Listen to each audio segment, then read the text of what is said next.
Alrighty, yo, what's going on? For my boy, Mr. DDG94, back with another reaction video. So they're going to react to the Wildcat that stunned the NFL in 2008. Then what happened after that? Let's check it out. The Miami Dolphins, a team with a rich history. From the undefeated 72 Dolphins, to Hall of Fame quarterback Dan Marino, to Ray Finkel. They have certainly left a mark on the history and popularity of pro football. But after the days of their greatest signal caller, they would slowly fall from consistent playoff contenders to one of the bottom dwellers, just barely avoiding 0-16 with Coach Cam Cam. Cam Cam and his staff were shipped out after just one season, and the Finns were on to their fifth head coach in 9 years, Tony Sperano. Entering the 2008 season, fresh off of going 1-15, experts looked at Miami's roster and thought to themselves, these guys are going to be lucky to not finish last. Maybe they would slightly improve and win 5 games or so, but certainly they won't finish first, because nobody does that in the AFC East. Well, things started off as expected. They lost in week 1 to the Jets. Then they got blown out 31-10 by the Cardinals in week 2. Entering week 3, the Dolphins had lost 21 of their previous 22 games. Meanwhile, their next opponent, the mighty New England Patriots, were literally the opposite of them. Going into that game, they had won 21 consecutive regular season games. That was just 3 away from the most of all time. Even without Tom Brady that day, they were still nearly 2 touchdown favorites over their divisional punching bag. But not even the great Bill Belichick could have been prepared for what the Dolphins brought to the table that day. Ricky Williams is in. He sets up as a slot receiver. 8th play of the drive. Now Williams will shift. Look at that. Ronnie Brown untouched for the touchdown.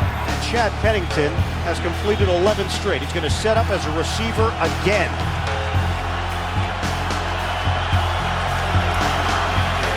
Running up the middle. Wow. Touchdown! Ronnie Brown taking the lane. Chad Pennington is not under center. Again, Ronnie Brown looking to throw it. Brown! Touchdown! Anthony Fasano! And now Miami sends Pennington out to the perimeter again, and it's Ronnie Brown. And they continue to gash the Patriots. Ronnie Brown is gone. Good old days, boy. 118 total yards, 4 touchdowns, and the complete dismantling of Bill Belichick's defense all resulted from 6 total plays. 6 times, the Dolphins direct snapped it to running back Ronnie Brown, which resulted in creating efficiency numbers somewhere in the stratosphere. The Dolphins had done the unthinkable by not just beating the Patriots, but blowing them out. And in just one day, they had stunned the entire NFL, and everybody was talking about the Wildcat. To put it simply, here's a regular shotgun formation on the left, and the Wildcat on the right. Really, all the Wildcat is doing formation-wise is putting the quarterback out at wide receiver and moving the running back directly behind center. But here's why it was so effective. Normally, on a run play, the quarterback is handing the ball off, and doesn't do anything after that, rendering him useless. It's essentially 10 on 11 at that point. Now, with the Wildcat, you move the quarterback out to wide receiver, which forces the defense to put a corner out on him, evening up the numbers inside the tackle box. This gives the advantage back to the offense. Then, top it off with sending another running back in motion, and boom, you are now utilizing every player inside the box while also running an option play. Option plays had historically worked well at all levels, except for the NFL. This was due to the sheer speed and quickness of pro defenders. But despite this, the Wildcat seemed to have cracked the code. Bill Belichick that night in his post-game news conference commented saying, quote, "They did everything a lot better than we did. They outplayed us, they outcoached us." Is there a better compliment that you could possibly receive in the NFL than this from Bill Belichick? So, where did the Wildcat, this seemingly revolutionary idea, come from? To be honest, before that seemingly revolutionary game versus the Patriots, the Wildcat wasn't all that unheard of. The single wing formation was designed by Pop Warner. Yes, that Pop Warner. and it became extremely popular. It involved a shift pre-snap, where the quarterback would move out of the way and the center would direct snap it to the halfback. It was meant to confuse defenses and overwhelm them with more personnel to one side. But due to the rise of passing and smarter defensive coaching, the single wing's popularity would fade. The game would see inklings of it in high school and college many decades later. In the 1990s, high school head coach Hugh Wyatt, who coached the Law Center Wildcats in Washington State, published an article about a formation that he had been running with two running backs out of shotgun that he called the Wildcat. In 1999, the Villanova Wildcats implemented a single wing-like formation that they also called the Wildcat. Now, the most famous example of this being used successfully at the college level was at Arkansas in 2006 with Darren McFadden and Felix Jones. But prior to 2008, it had almost never been seen in the NFL. Keyword, almost.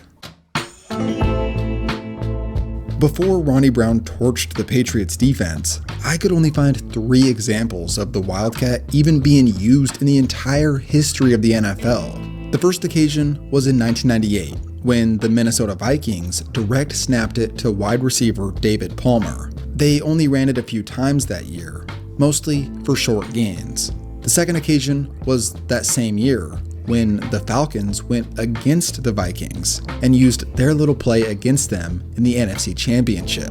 The third and final occasion was in one throwaway game in 2006, where D'Angelo Williams received a direct snap 7 times versus the Falcons on one possession. Before 2008, that was it.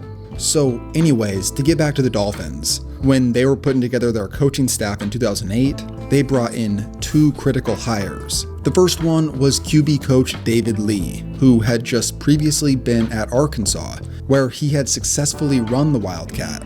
And then they also hired offensive coordinator Dan Henning. Henning had taken a year off coaching, but before that, he was the offensive coordinator for the Panthers in 2006, who, like I said, had run the Wildcat that one time. So in training camp, Coach Lee and Coach Henning looked at their below-average quarterback room, and then they looked at their 2 talented running backs they had and thought, hey, why don't we try and put this formation in our offense?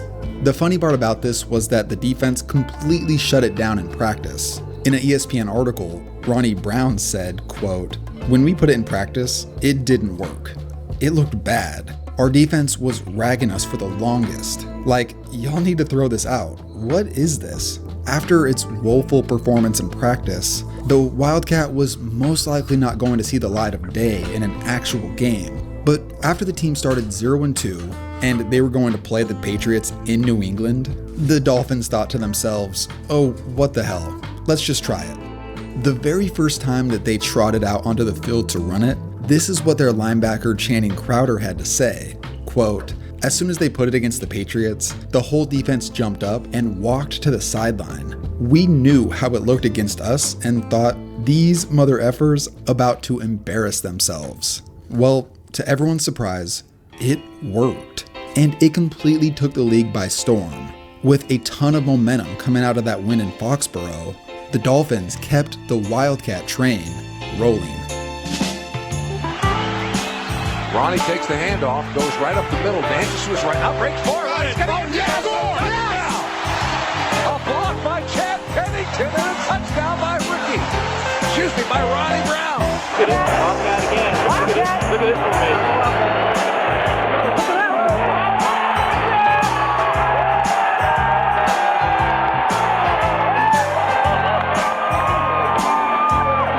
But he's thrown a couple of passes, a couple of touchdowns out of this.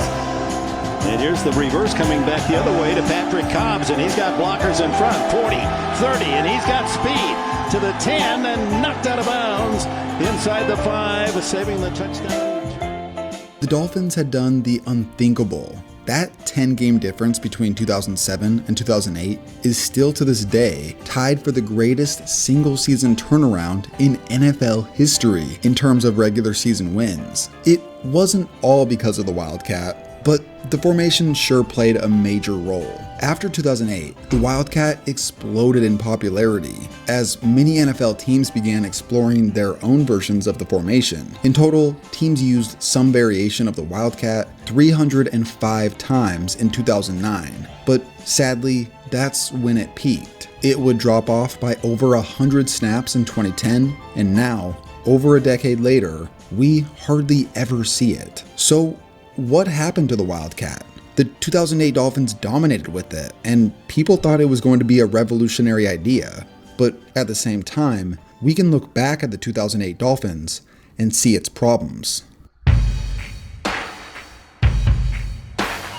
Welcome back to Miami, everyone, on an absolutely gorgeous day in South Florida. The Miami Dolphins have won the toss. They will defer, which means the New England Patriots will get their hands on the football first.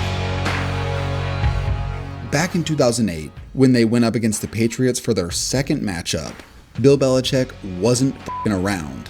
With the surprise factor out the window, his defense was fully prepared for the Wildcat this time. The Dolphins were limited to just 27 yards using the Wildcat, and the Patriots blew them out. Then the same kind of thing happened in the playoffs, where the Ravens completely shut it down. The Dolphins only managed to score 9 total points, with an abysmal 2.47 yards per carry. It was clear by the end of 2008 that teams were beginning to adjust to it.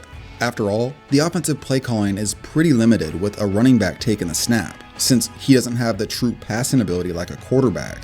And it's not like defenses are holding their breath when unathletic quarterbacks line up at wideout. So, after that season, Miami saw the writing on the wall and decided to try and improve upon the formation. A Wildcat 2.0, if you will. This was their plan. White darts up the middle. Pat White in the open field. Pat White to the house. You see that dude right there? That was West Virginia quarterback Pat White. Out of all the quarterback prospects in the 2009 NFL draft, he was by far the most athletic. But due to only being around 6 feet even and 190 pounds, Pat White didn't project well as a true pocket passing quarterback in the NFL. Keep in mind, this was when offenses weren't looking for quarterbacks who could run like they do today. Pat White would even go on to tell reporters at the Combine that he was willing to play other positions in the league. But the Dolphins had other plans, selecting Pat White in the second round of the 2009 NFL Draft. It made complete sense with what they had done in 2008, so sports writers and fans alike felt that this was a match made in heaven. But the experiment wouldn't go as expected. It's not like Pat White didn't complete a lot of passes in college, but man, does he just need to get the monkey off his back and complete one in this game. He's on the move. He's going to run it. And belted out of bounds at about the 25-yard line. Pat White is hurt. He hasn't moved since he took that hit. That hit by Ike Taylor was literally the last play of Pat White's career. Over the course of the 2009 season, Pat White had only accounted for 81 rushing yards and not a single completion. That hit took place in the final regular season game, and after that year, the Dolphins felt like the Pat White experiment was a huge failure, and they cut him before the 2010 season. He would never play in another NFL game. As for the Dolphins, they would finish the year 7-9, failing to reach the playoffs. And to cap it off, Ronnie Brown, along with the 2 coaches that brought in the Wildcat, were out of Miami after 2010, thus ending what was supposed to be a new revolutionary playstyle after just 3 total seasons.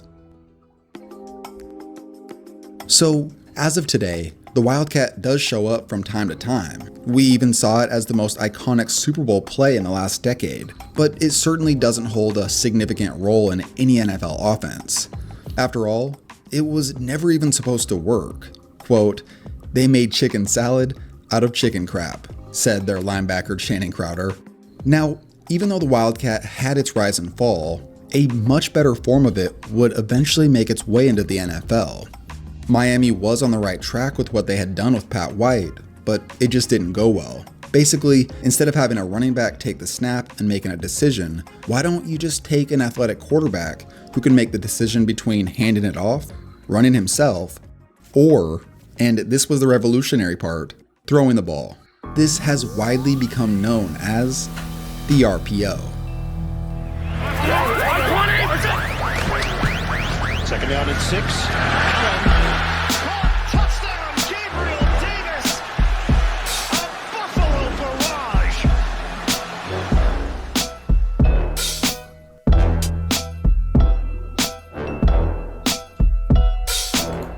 Alrighty, that's just gonna about do it for this one. I will see you all in the next video. Till then, peace out.